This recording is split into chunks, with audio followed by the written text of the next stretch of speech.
Hello my fellow DIY remodelers. Jeff here again today, and we're doing the finishing touches on this bathroom here, and we have this old faucet here, and we're going to be changing this trim kit out here because this is old and nasty. This is all the original from when this place was built in the 1970s. And sometimes if you're looking at your trim kit and you're wondering, well, if I want to replace it, how do I know what brand this is?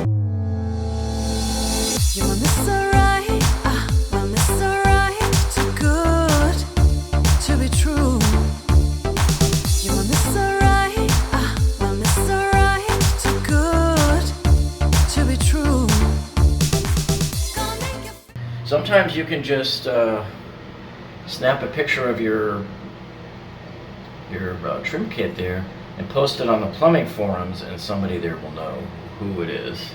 Sometimes you can just search on Google Images and look at all the different shower trim kits that are on there, and that'll help you identify them. But anyway, in this case, we know what we've got. So anyway, they're all disassembled essentially the same way. There's only so many ways you can attach a shower handle and a trim kit. So what I'm going to do is go right in here with my screwdriver and flip this off. Okay. So, and then that will reveal inside the middle there a flathead screw. So I just happen to have a flathead screwdriver here handy with me, and we're going to unscrew this. And once we've unscrewed that sufficiently enough, you should be able to pull your handle off. So that will now reveal your other two screws there that you need to unscrew to get off your trim plate, and then pull that sleeve out. Most of the trim kits that you buy come with this and the sleeve and a brand new handle. Sometimes the handles might look slightly different, but whatever handle you get, you got to make sure it will fit onto your stem right there for the shower valve. Now let's say if you're doing your remodeling here, this is usually a good time to go ahead and pull out that cartridge and change it. Now let me remind you, you got to make sure your water is off before you're doing this, because sometimes people could have put something together not quite right and didn't put that final clip in or whatever that holds the valve in, and it can come shooting out with all the water. And if you're in a condo where now you got to go try to find where's the water cutoff for your building, now you're in big trouble. So it's always a good idea to cut off that water first. Don't ever try to pull that cartridge out without having your water off and without testing it first to make sure that there's no water coming out of here. Okay, so I've pulled off the sleeve there. Now, if you look real close, you see that looks like a horseshoe clip that's coming on either side of the stem there, and the top of it is here. So once you cut off the water, when you turn off the main water to your house, you would use a pair of pliers and pull this clip straight up, because that clip is what's retaining it in place under pressure. It's under, you know, whatever your 60 pounds of pressure, PSI of water pressure is behind that. If you were to pull that clip up right now and you didn't turn off the water first, you're going to get a gusher. Whoosh. And guess what? No human is strong enough to push the valve back in there and get that clip in there either. So you'll really need to get that water off first if you're going to do that and change that cartridge. Okay, so now we're going to unscrew these two screws to remove that plate. Now also, before we take off the plate, we need to cut all of the caulk that they put around this thing. You have to slice that first before you can get the plate off. Alright, well guess what? Upon closer examination of the discussion plate, it says right there, this is a Moen. And I thought it looked like a Moen because I've done a few Moens in the past. And typical signature of a Moen is we see these two on the bottom here and the notch on the top. That's typical of the older, I would say this is probably their Chateau series from back in the 70s or 80s, most likely the 70s. Alright, so, and here's how, the other way we tell it is after we've pulled off this guy, the sleeve and the escutcheon plate, and we look real close in there, you can see inside there, you can see that is what it looks like inside the that's the whole balancer right there, the mixing valve. And so if you were to buy a whole new shower mixing valve and everything, and the shower head and all that stuff as a kit, normally you would have to have a plumber come in, and there's 4 pipes, either 3 or 4 pipes here, soldered in that you can see all the way around, that the plumber would have to come in, maybe open this hole up a little more, and he'd have to unsolder everything there and then solder in the new mixing valve.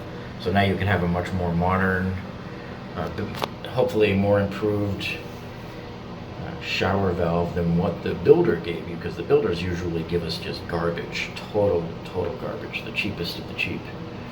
But anyway, so in this case here, all we're going to do is just put all brand new trim kit in. So we're gonna go and see. Sometimes your Home Depot and your Lowe's doesn't have these older things. They may have a replacement that's close, but the important thing for you to look for here is that hole pattern. You see those 2 screws and that keyed hole on the middle there? Those are the things you need to look for, because see, those 2 screws, they mount right there. You see the 2 holes right there under the valve? So that's where those 2 screws go for. And that slot that you see here in the ring here, that slot, what it does is it fits over the top of that retaining clip. See it right there? It's just barely sticking up a little bit, but it's enough that it needs a keyed hole here. So that's what makes this specific. You don't just go to Home Depot and buy a universal fit. Don't ever buy anything that says universal, because there is no one size fits all, especially for showers and trim kits, because of the proprietary nature of these designs and everything. So this is only going to fit when see. And if they don't, then what you do is you take your kit and everything, you take a couple of pictures of it, and you send it to one of your local plumbing supplies. You know, you can Google like plumbing supply, your county, whatever your county is, and it'll come up with a list of local places that you can start calling to see if they carry a newer version of this trim kit and the tub spout that matches. So now to remove the tub spout, normally if you look underneath there's a set screw that you have to undo, but in this case we don't have any set screws here. So what I'm suspecting is that this was a screw-on type, meaning that there's a threaded, some type of threaded device inside on the pipe. So we're going to cut the caulk with our utility knife here. We're going to slice all the way around here, and we're going to loosen up all that caulk and see if we can't unscrew this. Hey, by the way, I want to show you something stupid that I want to make sure you never do. What do you see wrong here with this picture here? Do you see anything wrong there when you look at here and when you look right there? Well, what we see wrong here, and this is something I tell people when you're caulking your trim kits, never caulk on the bottom. This guy caulked all the way around. You can see he caulked all the way around the edge. You always leave like an inch on the bottom where it's not caulked, because should water ever somehow find its way back in there and it needs an exit, that's where it would come out. So same here on the bottom of the tub spout. They should never have caulked all the way. I had to like dig and dig and dig to get it undone there. You should always leave it on the bottom uncaulked, so that if water gets inside there, it can drip out the bottom. That's bad form to do it the way these guys did. Some people, you know, they just don't think when they do stuff. It's just amazing. This would be a perfect time, if you haven't already, to hit that subscribe button down below. And once you hit that subscribe button, you'll see that little gray bell. Click on that, and that will alert you to every time we put a new video, so that you'll never miss a video. And also, if you like our video here, you can click on the thumbs up button down below. That lets us know that you like us. And any questions you have, please enter them in the comments down below too.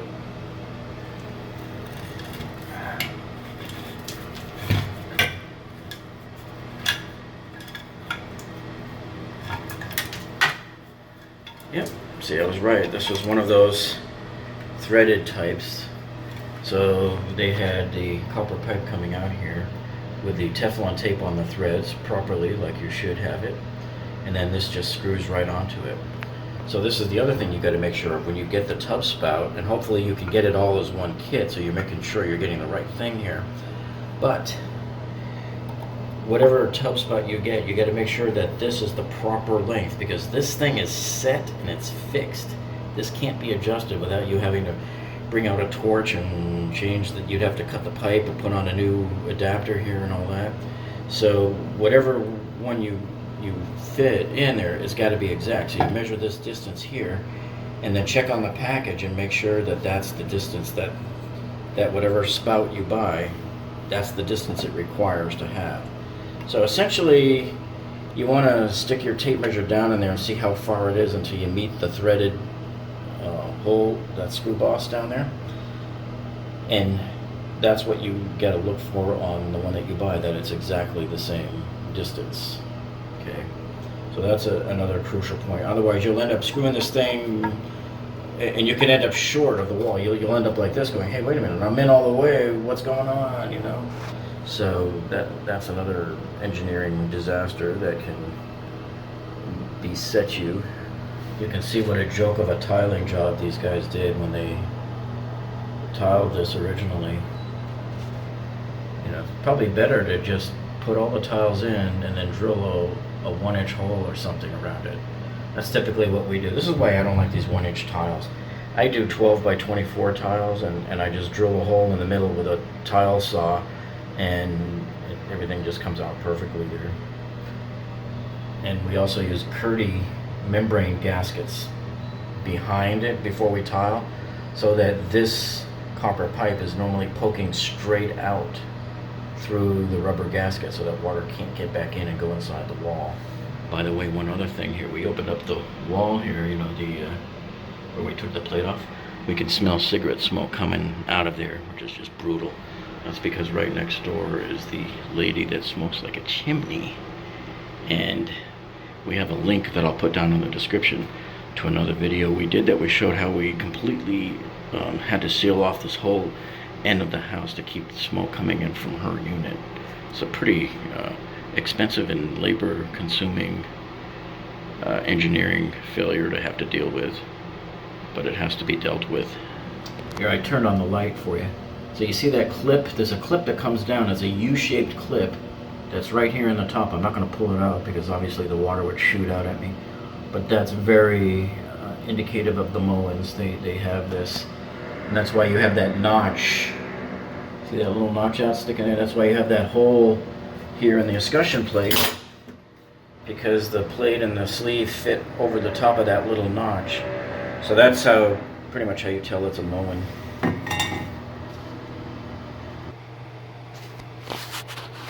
Alright, now I wanted to show you this. This is the new tub shower trim kit that we got from the store. And yeah, these are cheap, it's plastic. If you want to go pay $100 for the Moen, you know, go ahead, that's fine too.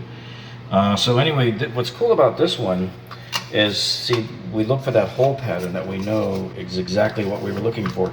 The 2 holes at the bottom right here, the 2 screw holes, plus the notch right there on the top of the hole, right? And this kit is interesting because it comes with a couple of other center hub plates in case your hole pattern is different. What if you have a Moen that's like that, where your screws are diagonally across from each other instead of along the bottom? Well, this center hub here would pop out, and this one would go in. And they have another pattern too, very similar, a little bit bigger notch up on the top. So this one plate will actually handle several different series of Moen showers here, and they come with a couple of different adapter pieces in there, and this rubber gasket that goes behind the plate, and it pushes against the wall, and it prevents any water from getting inside behind this thing. Because you know, when you shower, right, let's say this is against your shower wall. When you shower, water can get behind this unless you seal it. So I always, when I'm done, I always run a bead of silicone around the edge, okay? And the kit also comes with a clear plastic handle or a metal handle. You can use either one. And I always go with the metal one because it looks a lot classier.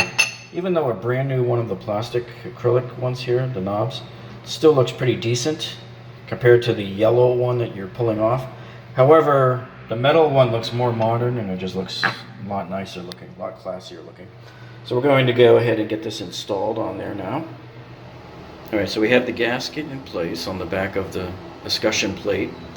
And now we're going to put the escutcheon plate back on. And remember, the notch goes up to match the notch up that's sticking right up there, the clip. Alright, so you just slide it right on there. And now it's just a matter of taking your 2 screws and aligning them to the screw holes that are way back in there and screw it into place. Okay, so now we have it all tightened in. Now we can insert the sleeve into the center hub. Now the package comes with 2 different size sleeves, the smaller one and the larger one. We of course are using the smaller one, and it just slides right in there, and remember it's keyed. And you push it straight back to where it stops. And there you have it, and then we'll put the handle on. Okay, so the only issue here is now by going for this fancier handle, you trade off simplicity of installation with a little bit more complexity. So here's the regular handle, similar to the one we pulled off, and you just pop the cap, put the handle on, and there's a screw that goes right through the middle into the spindle.